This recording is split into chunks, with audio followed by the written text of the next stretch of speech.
nanjye ibintu byari bimereye nabi. Shiri ibyo bintu barabikubwiye kuza, barambwiye ko bazanyica. Ibyo byose niba ari uwo nahabwaga na Baritazari.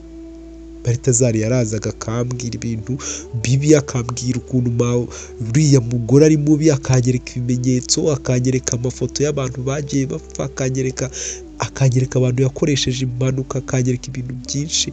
Uriya mugore ni umugome, afite ibyaha biruta ibya Satani.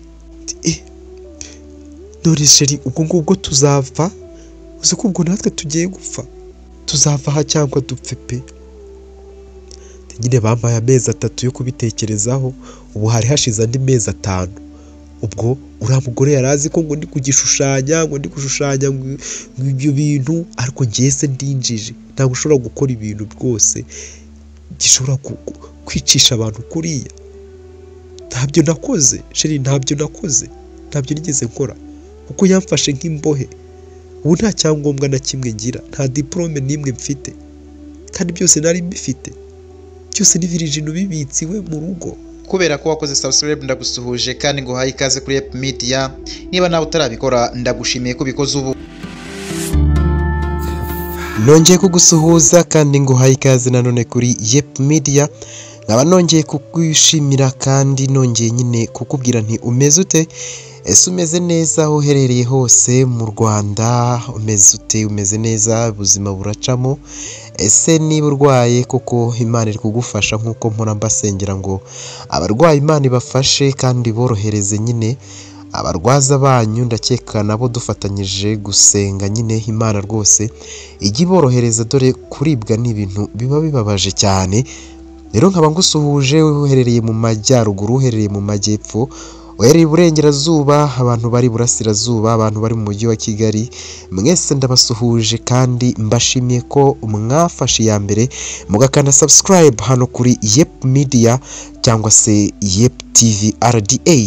Nishimwe rikomeye cyane rero kuba tuba turi kumwe hano, tukaba twumvana inkuru zitandukanye, kandi nyine nkaba nongeye kumbifuriza nyine umugisha n'amahoro y'Imana. Abantu bari mu Burundi, abantu bari Uganda, abantu bari Tanzania, abantu bari Kenya, abantu bari Repubulika ya Demokarasi ya Kongo, yewe ndetse n'abantu bari hirya no hino ku isi bose bashobora kumva ururimi rw'Ikinyarwanda, ndabasuhuje kandi nyine mbifurije amahoro y'Imana na Nyagasani abe muri mwe. Rero uyu ni umwanya nyine w'inkuru nk'uko mumaze kubimenyera, ni umwanya tugenda twumva inkuru zitandukanye, ariko muri iyi minsi tukaba turi kwibanda ku nkuru yitwa Intsinzi mu marira. Ni inkuru rero mwumvise igice cyayo cya mbere, kandi mwanakurikira hano mu baba babishaka gutangirana n'inkuru nyine. Igice cya kabiri nacyo kiriho, igice cya gatatu kiriho, igice cya kane kiriho, hariho igice cya gatanu, ndetse kikaba ari igice cya gatandatu. Ndagushimiye wa dibye cyangwa se wumvise ibice byose, nyaboneka jya uteraho comment uti basi njye narabyumvise byose. Ni ibintu byishimwe cyane rikomeye, kandi Imana iguha umugisha. Reka rero twihute dutangire nk'uko nyine mumenyereye. Nsigaye noneho ndatinda mu bintu byo gusuhuza, kandi nyine namwe ndabizi ko ari byo mukunda cyane. Igice cya gatanu rero ahantu cyasoreje, niba mubyibuka neza, kugira ngo twihute cyangwa tunatangirane igice cya gatandatu, muribuka ko Paul ahantu yarageze byari mu masasu menshi, batangiye kurasa, ndetse yewe ahantu yari aparitse ntabwo ari kwa Claire nk'uko twatuzi ko agiye kurokora Claire. Ahantu yari aparitse ni umukobwa wari uhari, nawe yasanze hari imodoka, ariko nyine tutazi ngo ni imodoka yande, ni imodoka bwoko ki, ngo byagenze bite. Yari ari kwirukankwaho n'abantu tutazi, ari kwirukankwaho n'abandi ndetse yabonye amasura, cyane cyane wa mugabo yari yabonye isura. Bamwe bari bamaze kwica Muzehe Dr Silas. Ese byaje kugenda bite? Ese ibi bintu byaje gukurikira mu buhe buryo? Reka rero dutangire igice cya gatandatu. Muri urwo ruhuziruhuzi rero, cyangwa se muri kujurajura nyine muri kari akajoro, burya Paul yahungiye mu nzu ifite adresse Muzehe aba yarabahaye bombi. Yari yabahaye adresse nyine, Muzehe uribuka ko yari yarabahaye adresse y'inzu bashobora gukoresha mu gihe baba bari kwitabara, cyangwa se mu gihe byaba bibaye ngombwa ko bayikoresha. Iyi nzu rero niyo Paul yakoresheje. Burya ahantu yari ari kwirukira, twebwe twari tuzi ko burya ari ahantu Claire ari, ndetse kubera adresse adresse nyine yari yahaye Claire nawe yari yahaye wa mukobwa, burya koko za adresse ntabwo zari z'ahantu Claire ari, muri ya nzu y'ibanga Claire muzehe yamujyanyemo. Kupe aha hantu Paul yari ari guhungira ni kuri ya nzu burya ya adresse muzehe aba yarabahaye ho kwitabara mu gihe bibaye ngombwa, ku buryo bashobora kuyifashisha bakabeshya ko ariho nyine bagiye, ariko Reyiroma ntabwo Paul yari agiye hahantu Claire yari ari. Ese koko ubundi Paul yari kujya hari ahantu ari kubona akurikiwe n'imodoka zirenga hafi 3, nawe kandi ari kubona yuko Claire ari mu bibazo bikomeye nka biriya akamusanga? Ni ibintu byaba byaduhangayikishije, ako burya ntabwo ariho yerekeye, ubwo yerekeye kuri ya nzu muzehe yari yarabahaye adresse yayo ngo bayizayigeho cyangwa se bayivuge mu gihe ibintu byabakomeranye. Rero burya na wa mukobwa ashobore kuba ariho yari yagiye. Gusa nyine Paul akihagera ubwo yasanze nyine hafunguye harimo imodoka. Uzi ko wa mukobwa ari mu bantu bahoraga bakurikiye muzehe bashaka kumwica, ndetse already ubu yari yamaze no gupfa, ariko nyine yari ari gushaka Claire. Ntabwo tuzi ngo Claire yamushakiraga iki, cyangwa bari abantu koko bashakiraga iki muzehe n'abantu bose bashamikiye kuri muzehe.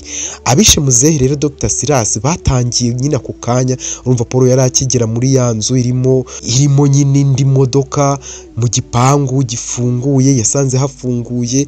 Noneho rero abantu batangiye kurasana rero batangira kurasana n'imodoka ya Paul abatarasohoka mu modoka, ariko ibintu bimumereye nabi, atazi ngo ndafata iki ndareka iki. Ibintu rero byari bikomeye, ariko nyine indi modoka yari ku ruhande yari ije ikurikiye Paul. Ntuzi imodoka twavuze ko atazi iyo ariyo. Paul yari akurikiwe n'imodoka hafi 3, yari akurikiwe n'imodoka tutazi yari yamukurikiye kuva kare, ariko yari inyuma ye, nyine yamugendaga inyuma ku rukuntu, kuko yo ntiyigeze ibona neza.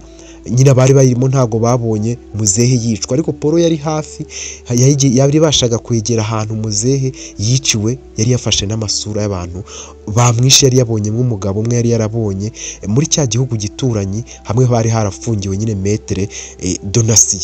Rero aba bantu nibo batangiye kurasana bo ubwabo hagati yabo. Ya modoka imwe yari kure ya Paul ariko imukurikiye aho yari avuye, n'ubundi yatangiye kurasana na ya modoka, za modoka ebyiri zarimo ba bantu bishe muzehe Dr. Silas. Ariko indi modoka nyine yari yakurikiye Paul, urumva nayo yari iri kumurwanaho. Nta nubwo yari yamenye ngo ni bande, ntiyari yamenye ngo se ni bande bari kurasana, kukigiye hari abantu bari kundwanira ni bande. Mbese ntabwo yari azi ngo ibintu biri kuva he biri kujya he, iyi modoka irimo hano yo byagenze gute. Ntabwo yari azi ngo imodoka yahageze, ko nta makuru yari afite yuko Claire hari imodoka, Claire hari umuntu wamuhamagaye. Nta makuru yigeze amenya, ntabwo yari afite aho ahuriye na Claire. Urabizi ko ahantu Claire yari hari kure n'ahantu Paul yari ari.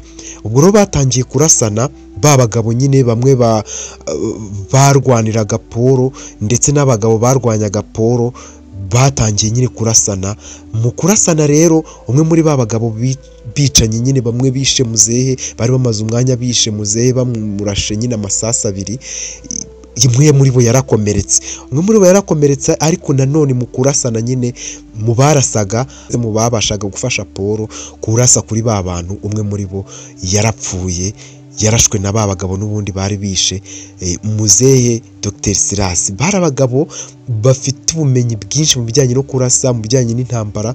Urabizi ko ari shinzwe umutekano wo mu gihugu gituranye hamwe Maître yari afungiye, ariko ntabwo tuzi ngo aba bagabo bashaka iki mu gihugu. Ntabwo tuzi ngo aba bagabo bundi kubera iki biruka kuri Paul, kubera iki. Ariko hano ho byarumvikanaga ko Paul yari yabonye bica umuntu, kandi burya ngo umwica nyine kumubona burya agifite uburyo yakwikiza, ngo arakwikiza. Rero aba nibyo bari bakurikiye, nabo bashaka gukuraho Paul kubera ko yari yamaze kubona isura y'umwe muri bagenzi babo.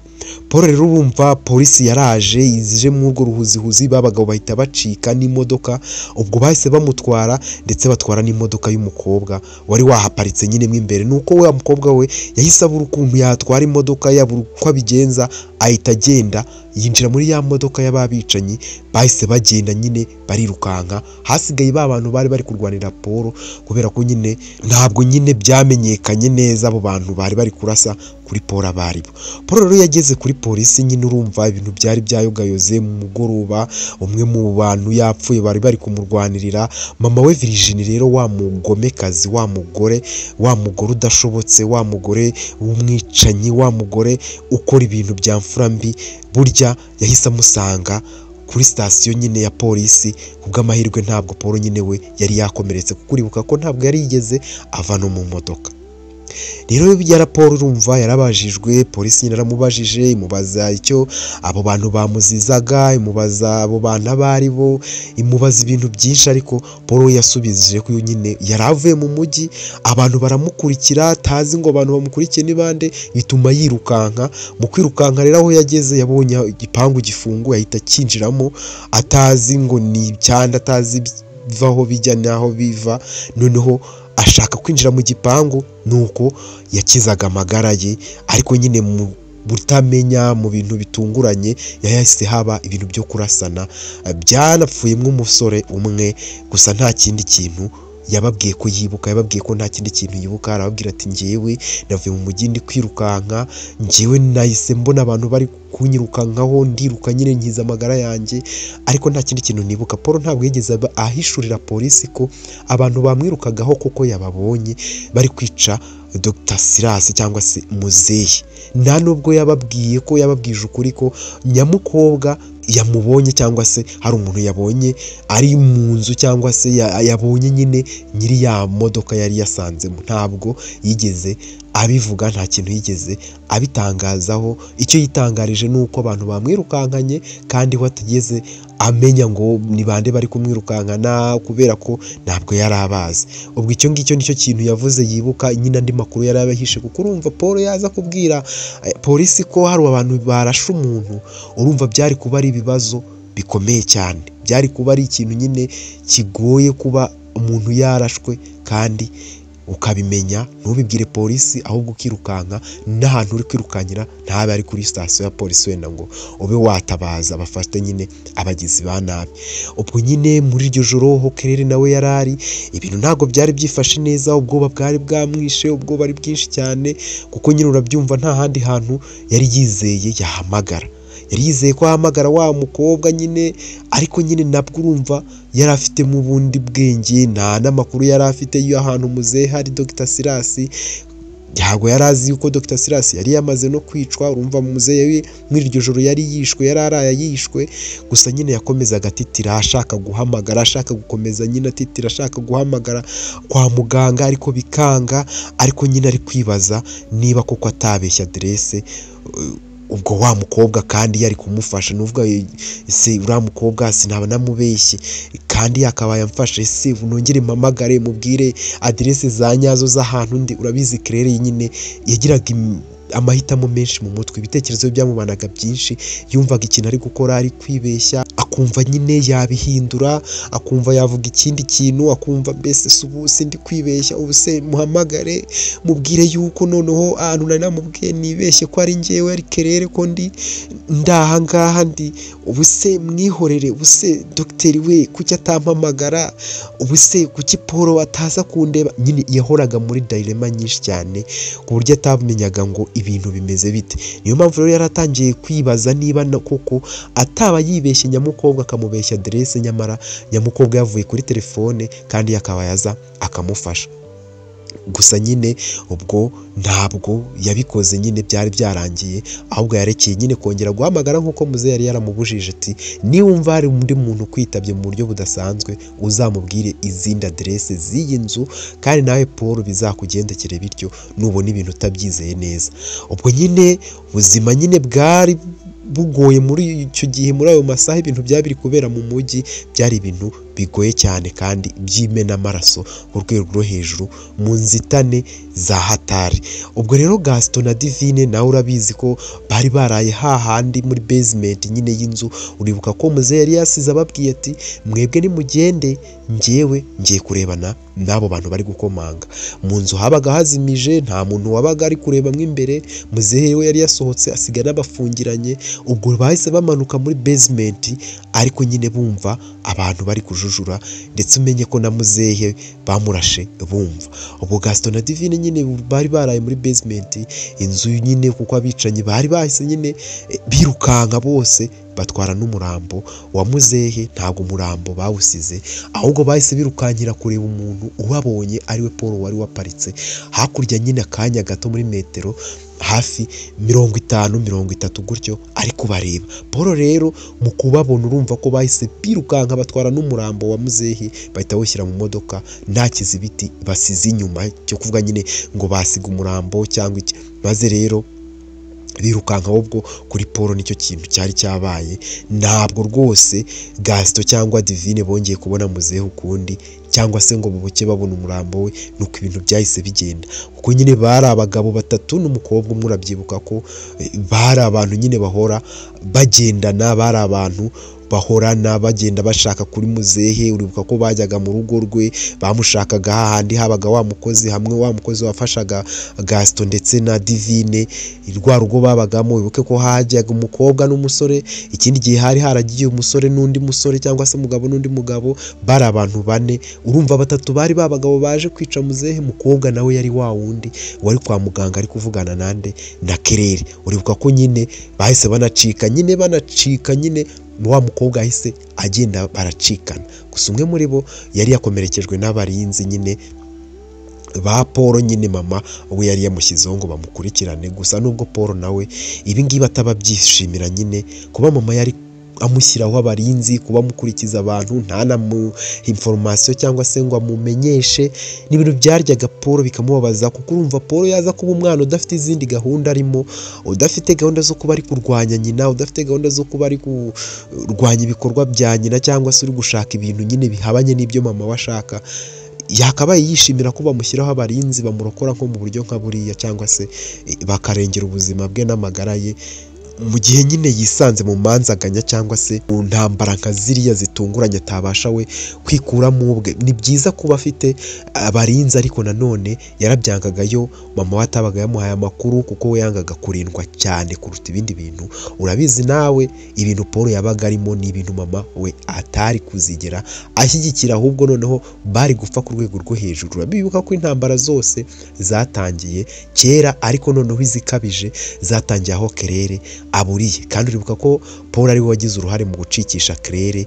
Nyuma yaho haza gukurikiraho Gaston, hakurikiraho Divine nubwo na Gaston bombi bo birwanyeho, ariko Paul urumva ko yabyakiriye neza. Bari basanzwe buzura cyane cya gihe bakiri muri cya kigo cya Sodoma cyabo, cyangwa se ya famu y'ubucakara.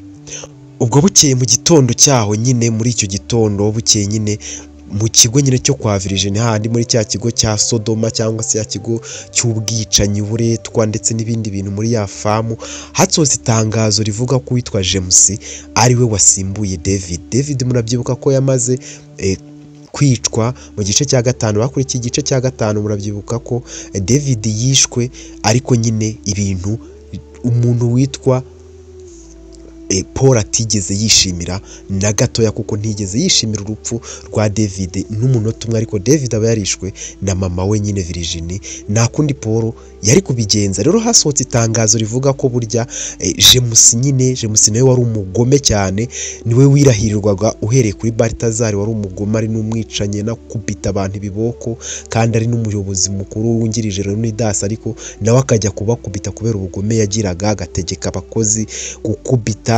Mbese yari umugome kabuhariwe. Ariko uwamugwaga mu ntege yari umukoresha witwa James. Uyu James rero Virginie yari yamushyizeho asimbura David washyigikiraga ineza y'ibyo Paul yashakaga, ariko David byaje kumugwa nabi, aricwa nyine. Ibintu urumva ko byari bimeze nabi cyane, ibintu byari bitangiye gufata indi sura, ibintu byari bitangiye gufata indi ntera, abica bafashe nyine indi ntera.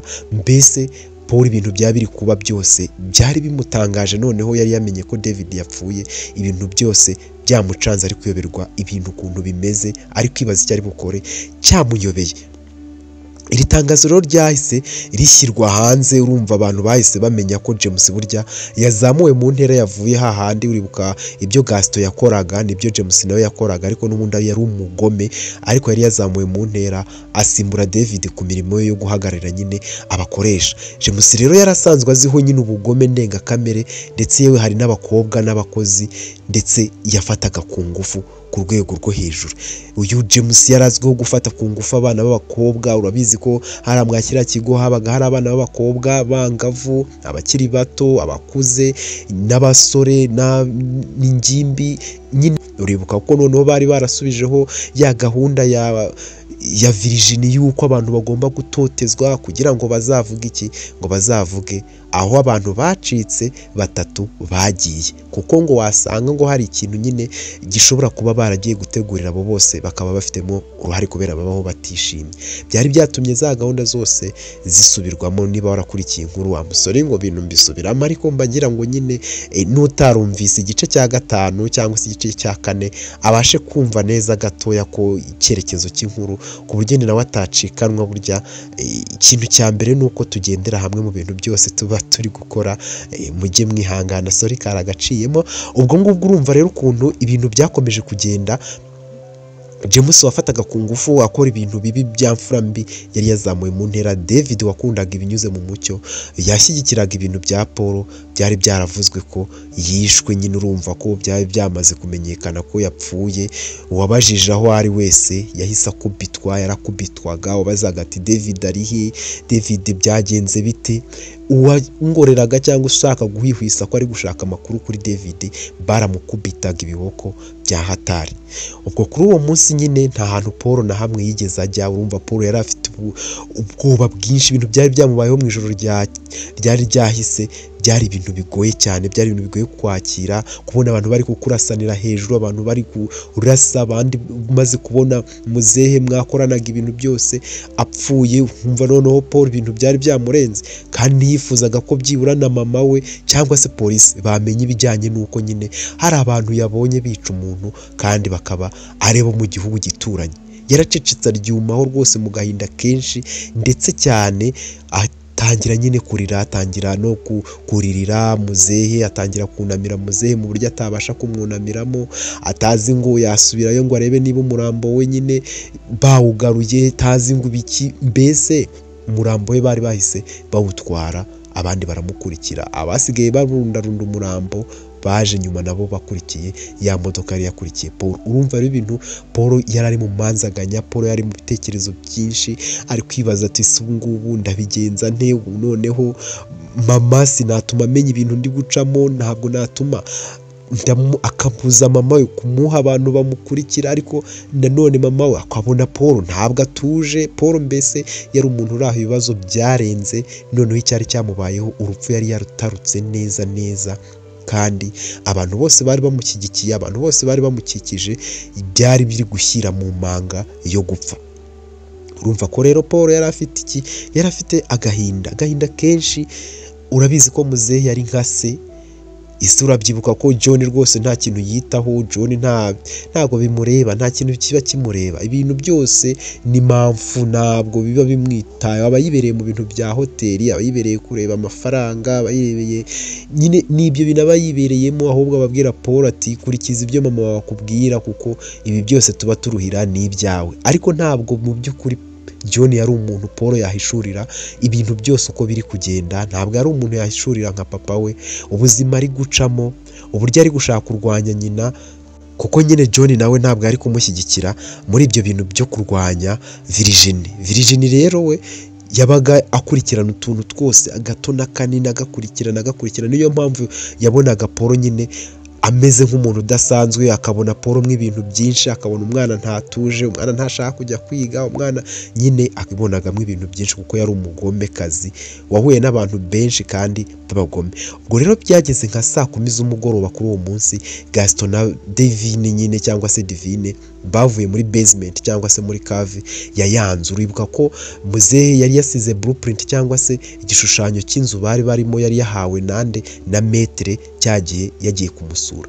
Noneho rero aho ngaho cya gishushanyo yari gisize ku meza, ariko arababwira ati murebe ahantu mu kinga murebe uko mugenda noneho njye kwibonanira na bari abantu. Niko bahise bamwica nyine, abana bumvise amasasu.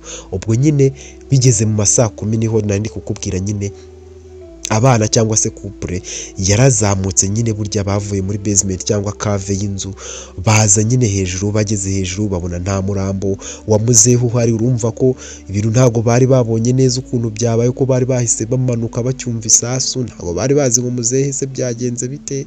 Ubwo bo bumvaga nyine ubwoba bwabisha, ariko bakumva ko umurambo burya ushobore kuba ugihari, cyangwa se bategereje abantu baza ngo bumve abantu mu nzu, barababura baraheba. Bari bari muri basement kugira bihishe nyine, wasanga hari abandi bantu, kandi wibuke ko inzu bari bayikingiranyemo. Muzehe yari yagiye nyine rwose, ntabwo yari yigeze asiga abafunguriye.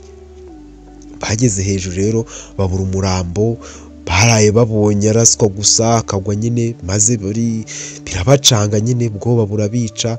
Batangira gushakisha telefone ngo bahamagare, nyamara inzu barimo niyo yari irimo za mpapuro zose zarenganuraga Claire. Wibuke ko Claire impapuro inzu barimo nyine ni inzu ya Maître Donatien, wa wundi wari wariyise Theoneste mu gihugu gituranye, bari baturanye nyine. Ubwo ngubwo urumva ko rero iyo nzu niyo yari imwe mu za mpapuro zose Claire zimurenganura, zikamuha ibintu, zikongera nyine zigasubiza ibintu uko byagombaga kuba bimeze. Ariko nta makuru aba bantu bombi bari bafite. Iyi couple nyine urumva Gaston yaba Divine, ntago bari bazi ko Claire burya nyine hari ikintu kimuhuza n'ibyo bintu byo kwa Virginie, nyirabuja wahoze ari nyirabuja wabo, cyangwa se wa mugomekazi. Ntago bari babizi, cyangwa se uwo bari bazi nka nyina wa Paul. Ntago bari bazi ngo ibintu ni ibya Claire. Bari bazi ko Claire ari umuntu baruhanye nyine. Ku ruhande rwa Divine yari azi ko Claire ari akana baruhanye, nta makuru menshi agafiteho.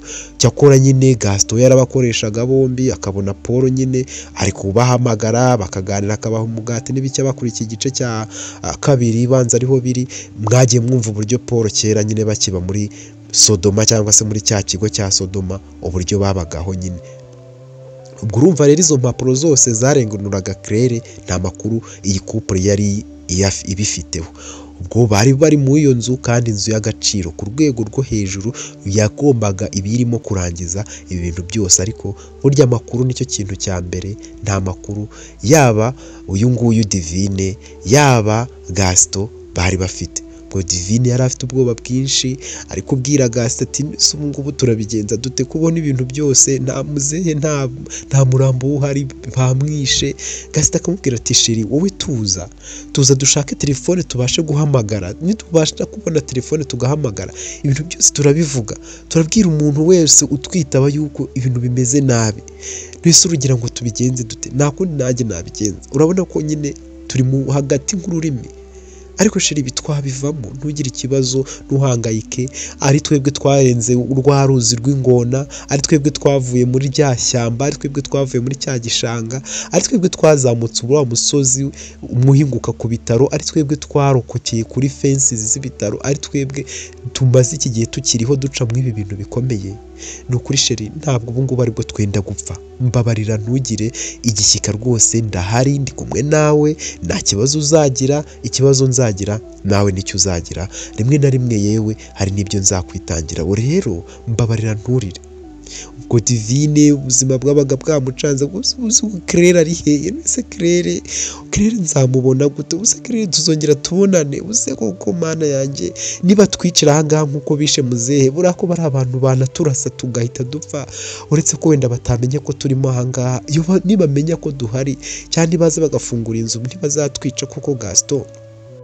Ubwo Gaston akamubwira ati ireke sheri, icyaba cyose buriya kiba kiri mu mupango w'Imana. Uranyumva Divine? Kuba tukiriho menya ko ari Imana yabishatse. Kuruho wimbabaza ngo ushake kurira, ushake nanjye gutuma ndira, no. Nshaka kubona wishimye, ukomeye. Muri situation turimo hari impamvu tukiriho. Wabona hari impamvu Imana yatumye tukiriho. Wabona iyo hari impamvu bishe muzehe ntibaze ngo bakomeze binjire ngo natwe bahite baturasa. Nese kuki bitabaye? Ntawamenya uburyo natwe tukiriho. Rero wibabara, kandi Claire ahantu ari, wibuke ko muzehe yatubwiye ko ahantu Claire ari ahantu hibanga kandi atuje, kandi ko azaduhuza. none se azaduhuza ate kandi yapfuye? Ariko kuko ubwo Gaston ibintu uri kuvuga urukumva bishoboka, muzehe yamaze gupfa bamurashe, none azaduhuza ate na Claire? uzi ko ubu Claire ashobora kuzapfa ntabizi cyangwa nanjye ngapfa ntamenya, ugasanga nanjye uwo Claire mwana ko rero twaruhanye, Claire uri hehe kuko? Ubwo nuko ibintu byaba bimeze Gaston ndetse na Divine yari yanze guhozwa, mbese ibintu bimeze nabi byari byamucanze. Urumva rero bwarije nyine iryo joro ryarakeye, Paul mama we ndetse cyangwa se nyine mukase Virginie ndetse na John, yewe nyine wa undi se wa Paul nakubwiraga mutaritaga ku bintu, ndetse n'izindi nshuti z'umuryango wa John ndetse n'aba Virginie, bose hamwe mu myenda y'imikara bazindutse bajya gushyingura umwe mu barinzi bari bashyizweho ba Paul nyine kugira ngo bajye bamurinda mu buryo butazwi, mu buryo Paul atabizi, mu buryo nyine bamugenda runono nyine. Uribuka ko yari yarashwe n'aba bantu nyine bamwe bari bahitanye n'ubundi muzehe. Uyu mugabo rero warindaga Paul cyangwa se wari kumwe na ya timu cyangwa ya modoka yarindaga Paul, yarasiraga Paul iri kumurwanaho, yari yapfuye cyangwa se yari yitabye Imana azize amasasu yarashwe na ba bagabo kabuhariwe bo mu gihugu bari baturanye. Rero bazindutse nyine bajya gushyingura, urumva nyine ubuzima bw'umwe muri bo bwari bwarangiye nyine, bwari bwagiye, hari hasigaye abandi ariko umwe muri bo yari yabakuwemo. Nubwo rero batafashwe, gusa Paul yari yavuze ko nyine atazi nyine n'impamvu bamuhigaga, atanabaza, atazi n'aho bahurira nawe, nta kintu na kimwe yigeze abavugaho. Abapolisi n'inzego za leta nabo bari baje gufasha Virginie, mbese bari baje kumufata mu mugongo nyine mu bijyanye no kuba nyine ari umuntu usobanutse mu mujyi. Virginie yari umuntu usobanutse mu mujyi, yari umuherwe, yari umwe mu baherwe bakomeye mu mujyi ku buryo n'inzego za leta, kandi yari atangiye kwinjira mu bya politiki, atangiye kwinjirira kuko yari afite gahunda yo kuzayobora umujyi muri rusange, akaba umuyobozi w'umujyi, akaba meya w'umujyi. Nicyo kintu yari afite, amafaranga yari ayafite, ibintu byose yari abifite, ubwirinzi yari abufite. Uribuka ko yagendaga iteka hari imodoka enye niyo arimo zimugaragiye, urumva yatsimburaga iteka hari imodoka 5 ziri kumwe zigiye. Urumva nyine yari umuntu ukomeye cyane mu mujyi. Barashyinguye nyine maze barataha. Ubwo nuko umurinzi yaburiwe irengero nyine mu buryo bw'amanzaganya nyine, abarapfuye nawe, abantu bakomeza gupfa. Paul akibaza ati abantu ko bakomeje gupfa mu makosa ya mama cyangwa yingirwa mama, ubu kuko ibintu nzabigenza nte? Paul we ibibazo byari byinshi mu mutwe we, nawe urabyumva yuko ibintu nyine byari bikomeje gusubira irudubi. Bwarije rero buracya ku ifamu mu mashyamba nyine, urahazi muri rya shyamba nyine, hahandi muri cya kigo kibanga cya Sodoma dukunda kwita Sodoma, cya kigo kibanga cy'ubucakara, cya kigo kitazwi n'umuntu n'umwe uretse mama wa Paul ariwe Virginie na John ndetse we n'abakibamo na Paul nyirizina na ba Claire bagikuriyemo, bagitoterejwemo, ndetse na ba Gaston wakoreshaga, ndetse yewe na Divine wagitoterejwemo. Abo nibo bari bakiza, abandi bantu bo hanze ntago bari bakiza, uretse inkone zarindaga nyine Madamu Virginie, wa mugore w'umwicanyi. Muri icyo kigo rero ubucakara urumva bwajyaga imbere nyine, nta kintu cyari cyarahindutseho, za reformu zose Paul yari yakoze byari byakuweho. Ureka ko na Paul ubwe yari yagiyeyo mu gice cya 5 niba ntibeshye niho biri. Paul nawe yagiyeyo asanga koko ibintu byahinduwe, byasubiye irudubi. Ureka ko mama we yamubwiye ati ikintu uzakora gituma bari abantu uzamfasha gushaka bari abantu bakagaruka mu kigo, reforms zawe zizahita zikurikizwa, ibintu byo kurya kabiri bizakurikizwa, ibintu byo kubyuka saa moya nako saa 12 abantu bakarya bagakora nyine agatangira akazi saa moya bizakurikizwa, ibintu byo gutaha saa 12 bizakurikizwa, ibintu byo kunywa igikoma bizakurikizwa, ibintu byo kugabanya ikiboko uribuka ibintu byose mbese Paul yari yashyizeho byose. Nyina yari yabimwemereye, ariko mu gihe Paul azaba yemeye kujya kwiga hanze, akava mu mujyi, akava mu gihugu akajya mu bihugu byo hanze kwiga birenze nyine, ndetse akanemera ko azamufasha gukomeza gushakisha abo bantu, ko ntabwo yemeraga ko Claire yapfuye mu gihe atarabona umurambo we. rwose Virginie yumvaga yaramaramaje, yabaga ashaka kubona umurambo wa Claire cyangwa akabona Claire ari muzima, kuko yabonaga nyine Paul atamufasha gushakisha abantu bacitse nk'uko we yabaga ashaka baboneke, aribo Gaston n'uwo Claire nyine uriya ndetse na Divine. Leonidas rero mu kigo urumva niho twari tukiri, yarimo aganira na Balthazar nyine. Balthazar amubaza aho nyine, yamubaza ati se bundi Leonidas umurambo wa David urahagana he ko ngiye mutawunyereka nanjye ngo nkubone? Urabyibuka ko Balthazar yari umuntu w'igicamuke, w'igihaha, w'umugizi wa nabi, ukubitana, w'umugome, wica nta kubabarira. Urabibuka ko yari igihaha. Leonidas rero yari diregiteri w'ikigo, urabizi ko yashyiraga mu gaciro, agenza gake ibintu byose, amategeko yose yakurikiza uko nyirabuja Virginie yabivuze, ariko nyine ari umuntu utagaragara mu bintu byo gutoteza cyane. We yari umuyobozi nyine mukuru. Rero Balthazar wari umwungirije ariko ushinzwe umutekano n'itoteza, niwe wari kumubaza ahantu umurambo wa David niwe umwibuka, wari ushinzwe abakoresha uri. Rero Leonidas yari kumubwira rwose, amubwira ati ibyo rero ntabwo ari inshingano zawe, ndikika mu bintu byose wahawe na mabuja, rwose akazi kawe urakazi, we uranyungirije ariko cyane cyane ibintu by'umutekano. Rero ngiye mabuja ibyo yanshinze urabizi, ako kazi yarakampaye, kandi ntabwo rwose nagakoze kubera wowe, nagakoze kubera mabuja, nagakoze uko bikwiye, nkurikije amategeko ya mabuja, nta na rimwe nsimbutse, nta n'ikintu na kimwe ndakoze. Rero ibyo kumbaza umubiri cyangwa umurambo wa David rwose ntabwo rwose ngiye ibyo ngibyo bikureba, ushaka undi muntu bibaza, kuko ntabwo biri mu nshingano zawe. Ko rero uribuka ko rero David nyine yari yishwa azira gukurikiraza cyangwa se gushyigikira ibyemezo bya Paul, ndetse no kubishyiramo imbaraga zimurengera cyane mu bijyanye no kubahiriza uburenganzira bwa muntu mwa kiriya kigo.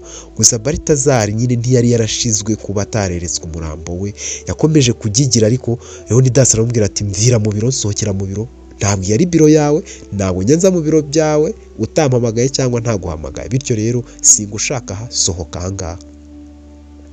Balthazar rero wabaga unyotewe amaraso, unyotewe kubona abantu barira, ntabwo byamunejeje na gato kuba atari kwerekwa umurambo wa David, ndetse agakomeza gushyirwa inyuma nyine yo kumenya amakuru arambuye nyine ibijyanye n'urupfu rwa David, kuko ni ikintu we yishimiraga, ni ikintu yinjoyingaga, urupfu, umurambo, ibintu nk'ibyo, amarira, kuboroga, ni ibintu we yishimiraga. Ubwo rero Claire nawe yari akiri muri ya nzu. Claire urabyibuka nyine yari muri ya nzu ya muzehe yamufungiyemo, yari yamufungiye mu nzu y'ibanga, nta muntu na rimwe yari akibona, ndetse we yatangiye no kwibaza ibyabaye kuri Paul. Uribuka ko Paul nawe bari baherukanye, byamucanze, Paul yabuze icyo afata, yabuze icyo areka, yabuze uko abigenza. Uribuka Paul aza kumugisha inama ati mbigenze ntesheri wanjye ko ibintu byancanze. Uribuka ko Claire yamukomeje akamubwira ati Paul uri umunyembaraga, Paul nta kintu utakora, nta kintu ushobora, ndagushyigikiye, ngufatiye iry'iburyo rwose, naho wacika intege ujye wumva yuko bibaho mu buzima. Ibyo byose ni ibintu ubibuka ko Claire yari yabwiye Paul mu rwego rwo kumukomeza kugira ngo abashe guhangana, kandi intambara yatangiye azayisoze gitwari kandi kigabo. Ubwo rero urumva noneho Claire we yari yacitse intege, urumva yari aherutse avugana na wa mukobwa, ntabwo yari azi ibintu ukuntu biri bugende, ibintu byari bigoye ku rwego rwo hejuru. Ubwo ngubwo nyine baherukanaga, cyagiye ari kumugira iki, ya nama ari kumukomeza. Gusa hari hashize umunsi wa kabiri atazi ngo Paul byagenze bite, ese muzehe we bimeze bite, ntabwo yari azi ngo ese Gaston, kuko yahise yarahamagaraga nanone ahandi ba Gaston, nta muntu witabaga, nta muntu wari umwitayeho, ntaki. Mbese ikintu yakoraga ni ugukomeza guhamagara telefone, agahamagara, uretse yo ku bitaro yonyine atahamagaraga. Yahamagaraga telefone yo yahandi kwa Gaston babaga, nyamara kwa Gaston urabyibizi ko bari barimutse, barimuwe na muzehe, kandi nta makuru nyine Claire yari afite ko bimutse. Ntaki we yakomeje guhamagara, agahamagara hariya, agahamagara akagira ati ariko nabona umuntu byibura wamwitaba ngo namubwize ukuri kw'ibyabaye. Gusa nyine muri iryo joro Paul yasabye mama we kutazongera kugerageza na rimwe kumukurikiza abarinzi. Yarambwiye ati mama ngiye biriya bintu tuvuye gushyingura, njye biriya bintu birambangamira, mbikubwira imwe inshuro imwe ebyiri eshatu zirenga abanza enye zirindwi nkubuza kunkurikiza abantu. Mu by'ukuri ngewe biriya bintu ntabwo mbikunda, birambangamira, ntabwo uba wamenyesheje, yego bandokoye ariko rwose ntabwo nifuza ko abantu bankurikira kuriya mama. Ndi umuntu w'umusore, ndi umuntu wifatira imyanzuro, ndi umuntu wifatira ibyemezo, ndi umuntu udafite umuntu w'umwanzi kuri njye, nta mwanzi ngewe ngira. Ibintu byose nkora ibintu biciye mu mucyo, nta kintu nkora na kimwe cyababaza abantu bituma bajya kunyica. Nabura ntabwo nzi icyo banzizaga bariya nabo, nuko ari abicanyi gusa nyine. Wabona hari n'ibintu mupfa ntabwo njye mba mbyizeye, ariko kunshyiraho abarinzi bankurikira. Nihe ngiye kugura akaki, nihe ninjiye hoteli ninjiyemo, aha mukobwa tugiye kubonana, ubuzima bwanjye bwite, abashuti banjye tugiye kubonana, aho nasohokeye, hoteli ndimo, gusa ibyo bintu akaba ntabwo mbishaka. Ikirori nagiyemo nkabasa abantu bandi inyuma, ntabwo ibyo bintu mbikunda mama, ntabwo nkibishaka. Gusa mama we yaramubwiye ati Paul, ibyo bintu rwose ujye umenya ko ukiri umwana wanjye, ujye umenya ko ukiri umwana wanjye, kandi ujye umenya ko ari we wenyine Imana yampaye. Ntabwo rwose nakwemerera kugenda nta burinzi ufite. Uramubwira ati ariko se uburinzi n'ubwiki? Ko ubwo burinzi kubunshyiraho ariko abantu bampiga, ubwo burinzi kubunshyiraho ko ariko abantu bashaka kunyica, bagira ngo hari icyo ndicyo kidasanzwe, bagira ngo hari ikintu ntwaye kidasanzwe. Wanditse nkabaho ubuzima burordineri, wanditse nkabaho ubuzima busanzwe. Niba byarakunaniye waretse nkazava mu iyi nzu nkajya kwibana. Mugira aramubwira ati rega Paul, ni wowe mu buzima bwanjye, ni wowe mwana wanjye wenyine Imana yampaye. Mu by'ukuri ndakurahiye ntabwo nakureka ngo ujye kure yanjye. Uko nkubona, iyo ndi kukubona, ubuzima bwanjye mba numva mfite icyo mparanira, mba numva ngukunze, mba numva nyine ari wowe muntu wa mbere mu buzima bwanjye ugomba kurindwa kuruta abandi. Kuruta nuko ndindwa, nuko wowe nyine utabyemera, ariko ndaba ari abarinzi banjye bose mba numva bakurinda bakakuba hafi. Ariko se ubundi kuki wanga kurindwa? Erega mpamvu biriya birambangamira, bituma abantu nticiringira n'abantu, bituma nibonana n'abacuti banjye batangiye kunshiraho ngo buri gihe ngo hari konvoye zigenda zindi inyuma, ngo abantu b'ibigango bashobora bafite n'imbunda. Urabona mu mujyi bakwemerera kuba bafite imbunda bano barinzi bawe. Ntureze ubwo ngubwo urambwira ngo njye ibyo ngibyo nzabivamo? Ntabwo ngiye rwose mbikunda. Paul yabwiye nyina nyine ko agiye rwose kuva mu nzu, noneho niba ibyo bintu byanze byo kumushyiraho abarinzi, ko ibyo kubabara nashaka babare, ko rwose niba akomeza kumushyiraho abarinzi agiye kwimuka akigendera. Nyina yaramubwiye ati Paul, ndagusabye basi mbabarira, ntabwo nzagushyiraho abarinzi ntabikubwiye, ariko abarinzi nzabagushyiraho. Ntabwo nshaka ko hagira umuntu uzaguhemukira mwana wanjye ngasigara nta muntu mfite. Yego nzajya kumenyesha nzajya gushyiraho abarinzi, ariko nzajya mbikubwira, ariko baze ubemerere baze. Kandi nawe n'igihe ntabwo ushyizeho abarinzi, mu gihe ubonye ikibazo, mu gihe uhuye n'ikibazo, jya umpamagara ndebe uburyo nagufasha. Cyangwa nanjye ninguhamagara mu gihe numva nameze neza ku by'umutekano wawe unyitabe. Akenshi iyo nguhamagaye aya majoro yawe usigaye ugenda, ibintu byo kuzinduka ngo ugiye muri siporo, ntazi aho ugiye muri siporo ibiki, ngiye bintera impungenge Paul mwana wanjye. Rero nawe nazajya wumva nguhamagaye, jya unyitaba bimpa umutuzo, mbashaka kumenya ukuntu umeze. Ariko wikimuka rwose, ibyo by'abarinzi rwose ndabyanze, ntabwo ndi bubagushyireho, ntabwo nzongera kugushyiraho abarinzi utabinyemereye nyine, cyangwa se utabizi.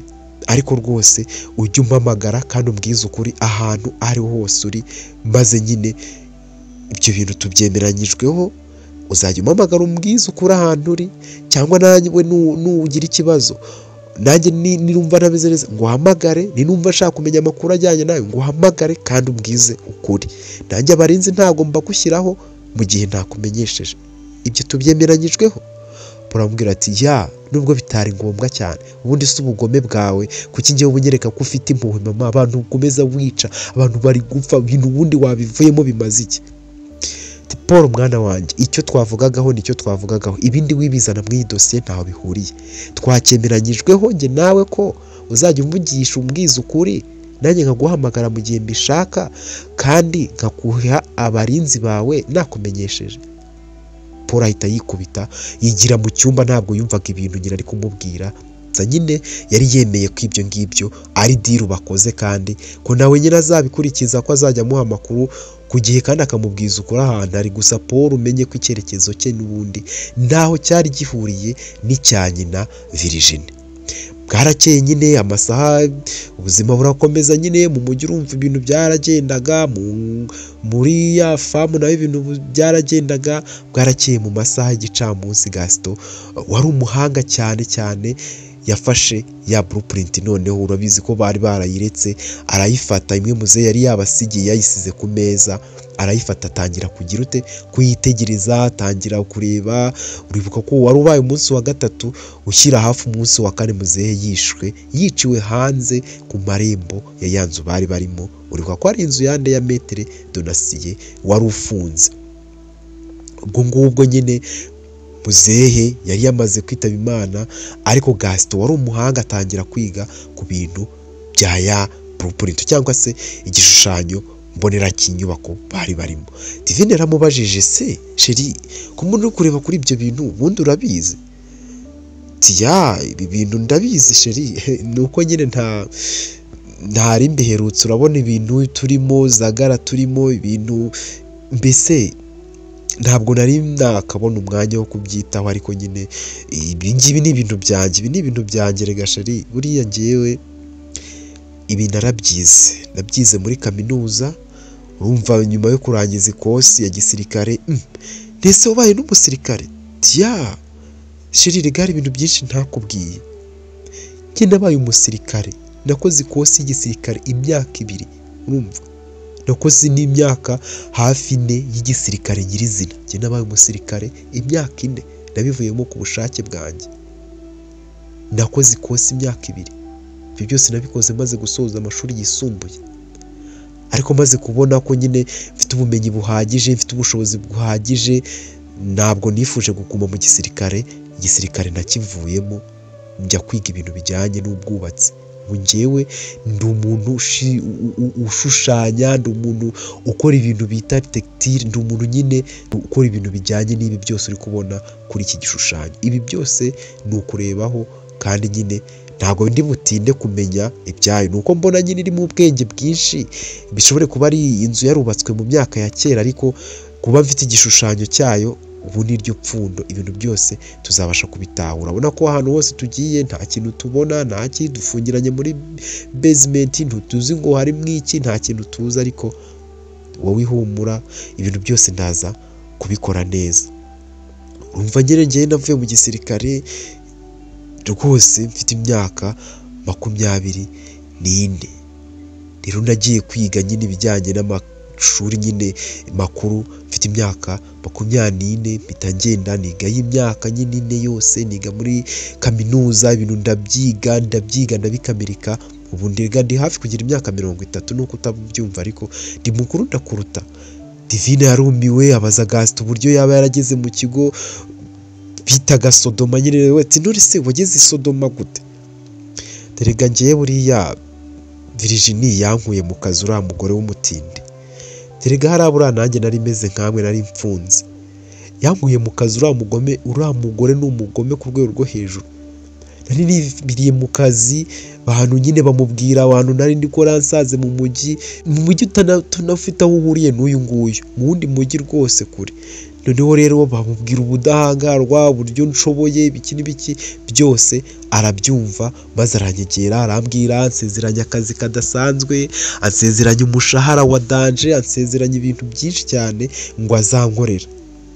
Maze tugeze Sodoma, banyatse ibyangombwa byanjye byose, banyatse ibyangombwa bindanga, banyaka pasiporo yanjye, banyaka ibintu byanjye byose barabinyaka, banyaka amadiplome, banyaka impapuro. Namaze amezi 6 yose ndaho ngaho ndi gukora, ntegeka ibintu nkora, ntazi ngo ndava he ndajya he, ibintu byose byarancanze, ntazi ngo ibi bikorerwa iki, ntazi impamvu yabyo, ntazi ikintu uriya mugome Virginie yabikorera, kwica abantu, kugira ute, gutoteza abana, ntabwo nari nzi ngo ibi bintu abikorera iki. Nyuma rero y'amezi 6 naje kwakira ibaruwa integeka ko ngomba gushushanya ndetse yewe nkubakisha ikigo cyabo ngo mu buryo bw'imirimo myinshi cyane izajya ibera muri buriya buryo ariko igakorerwa munsi y'ubutaka itagaragara hejuru cyane nyine.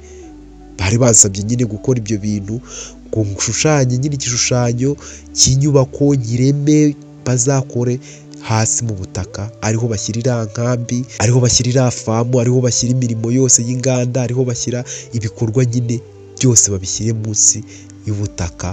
Noneho ngewe nyine hejuru basireho ibintu bisanzwe, bashyireho mbese ku buryo ubona nta kintu gihari, hamwe banahatere n'ibiti, mbese bimere nka kuriya ariko noneho na hariya mu kigo indani wagira nta kintu kihakorerwa. None se ubwo ibyo bintu warabyemeye? Ati sheri, bambwiye ko nintabikora nzicwa, bambwiye ko nzapfa. Ese ubona ibintu byose naragufashije kugira ngo tuve hariya ukagira ngo sinari ngeramiwe, nanjye ibintu byari bimereye nabi. Sheri, ibyo bintu barabikubwiye ko barambwiye ko bazanyica. Ibyo byose niba ari uwo nahabwaga na Baritazari.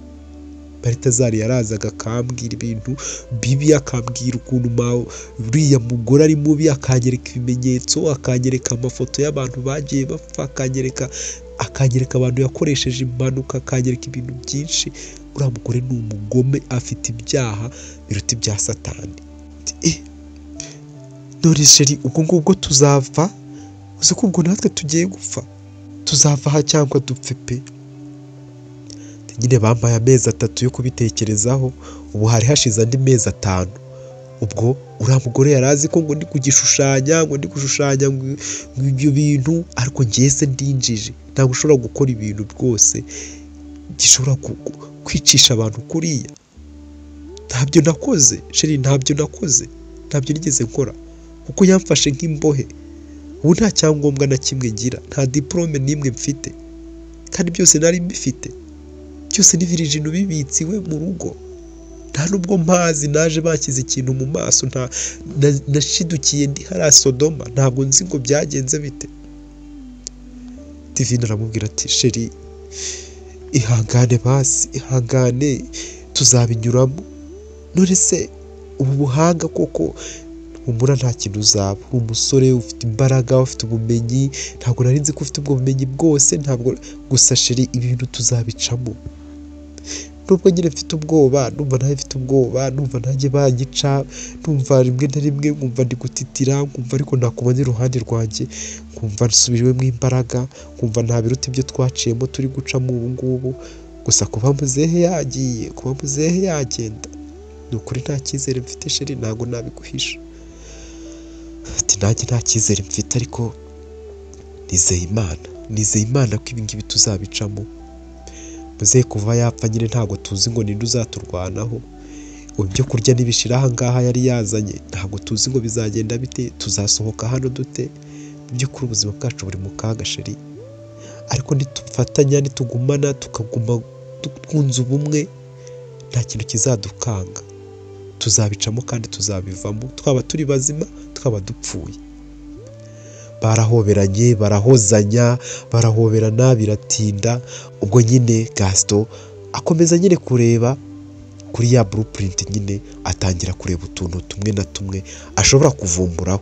Ubwo muri uko nyine Paul nawe kwihangana byakomeje kumwangira kuri uwo munsi, mbese bikomeza kumubunga mu mutwe. Ntabwo yari azi ngo arakora ikindi, ntabwo yari azi ngo yahamuzeho ubutabera cyangwa akamuhesha ubutabera gute, ntabwo yari azi ngo Claire we azabona ubutabera bigenze bite, ntabwo yari azi uburyo yahura n'uriya mugabo. Noneho metere inzu ahantu muzehe yiciwe yari ahatinyaga ku rwego rwo hejuru.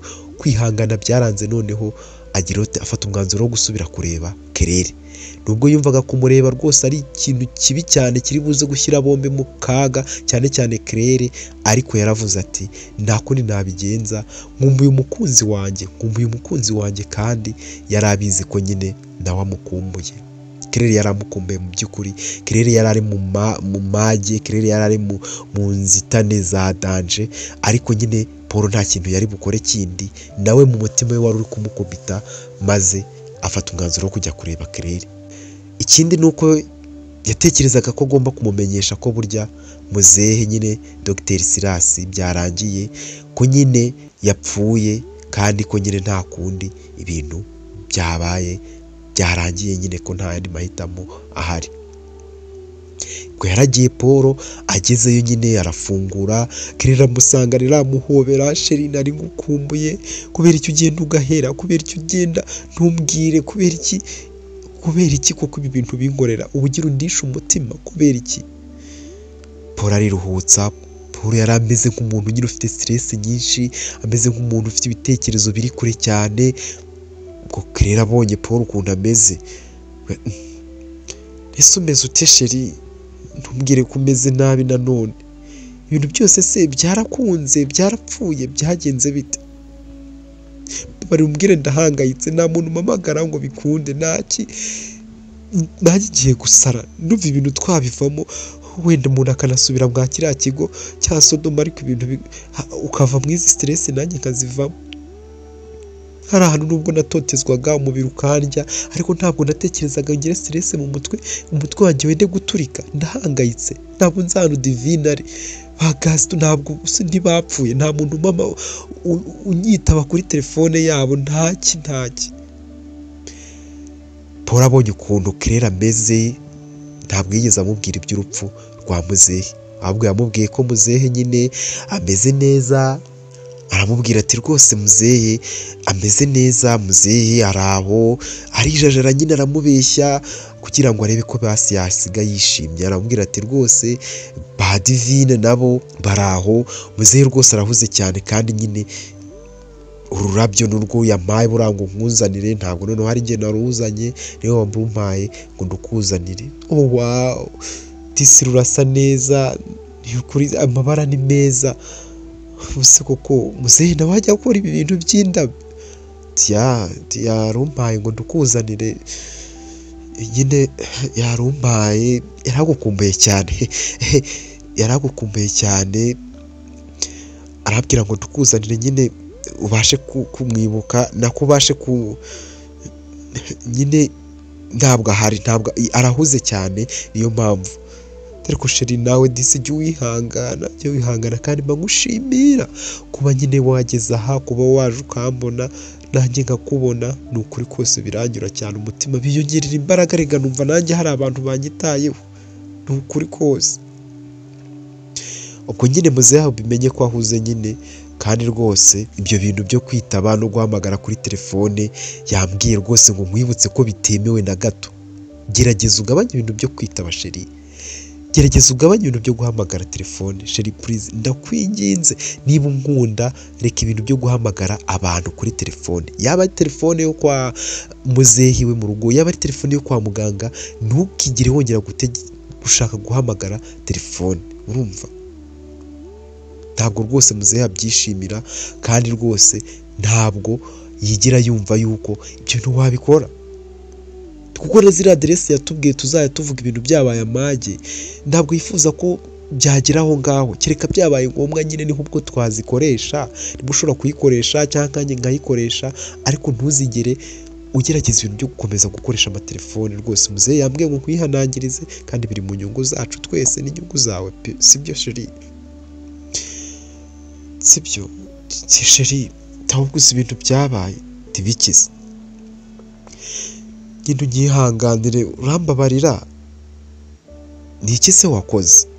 Nyine bazubwire ko mbabarira. Ndakubabarira sheri, humura nta kibazo. Nyine nahamagaye kwa muganga, irungu ryaranyishe, no kubura ba Gaston, no kubura Divine, baranyitabaga, nahamagara bakanyitaba, bose narababuze, mbura umuntu mvugisha, mbura umuntu muzehe ntiyanyitaba, mpamagara kwa muganga ngo ese wambwiye ko mbabarira? Ndakubabarira. None se byagenze bite? Nyine nahamagaye kwa muganga, nitabwa n'umukobwa. Wowe mukobwa se?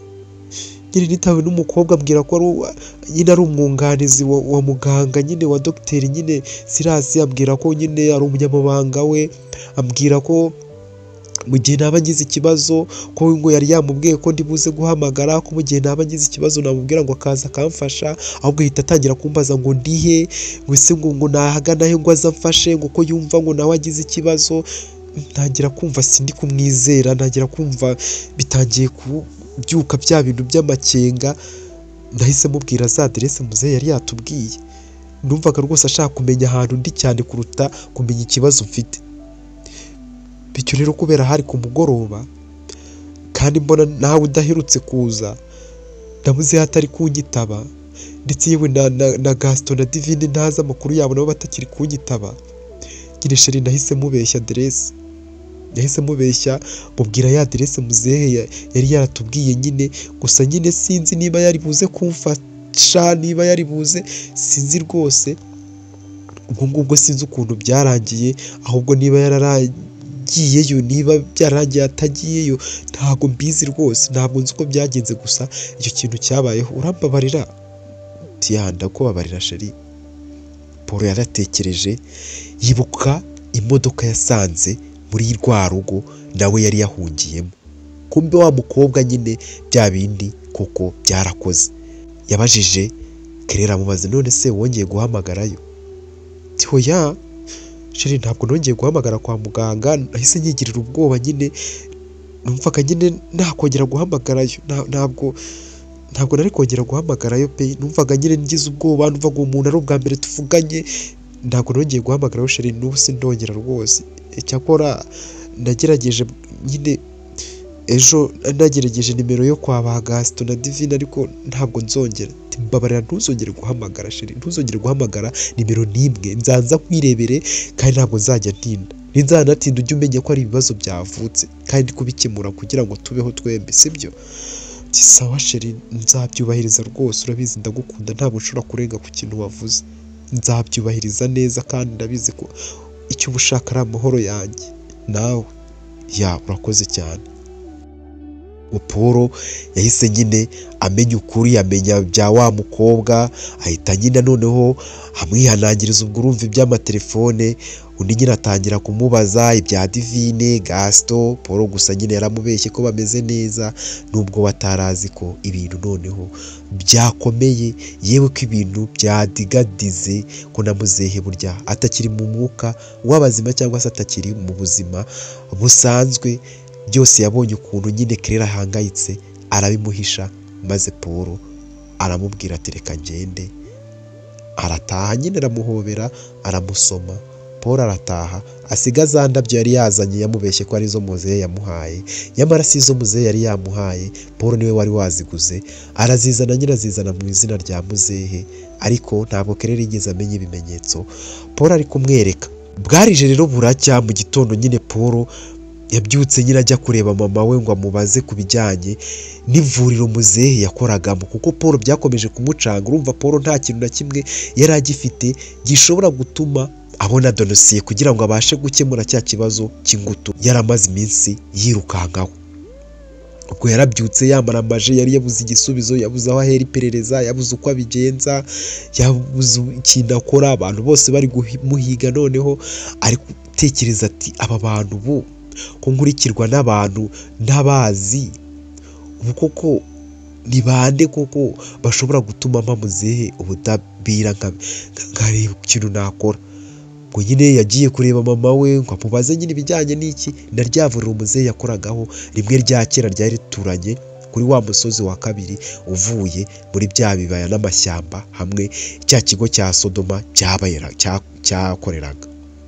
Kugira ngo nyine abe yamenya niba koko we yarayizi muzehe cyangwa se yarasanzwe amuzi, cyangwa niba ari kuri abahuye gusa ari kumwe na Paul. Cyagiye bahura, byibuka bagiye kwambuka umupaka nyine, cyagiye avuga ngo ako gasaza nibagareke gasubireyo. Paul yashaka kumenya ati se abantu baraziranye, bakaba muzehe yarabimpishe ambwira ko atazi mama ko ari buramubonye, ese mama we yaramuzi ku buryo ashobora kumutumaho abantu bamwica, kuko nyine yizeraga ko nyine ari we wagize uruhare mu rupfu rwa muzehe, nta wundi muntu wishe muzehe. Mbese ko ibintu byose biri gukorwa nyine ari we biri inyuma, kuko ari we mwicanyi yarazi. Ariko nyine atarakomanga, yaragiye atarakomanga, ageze ku muryango yumva mama wari kuri telefone ari kuvugana n'umuntu kuri telefone. Ngo yamusabye amubwira ati umva rwose ubinkurikiranire, ndashaka kumenya iriya mfungwa ahantu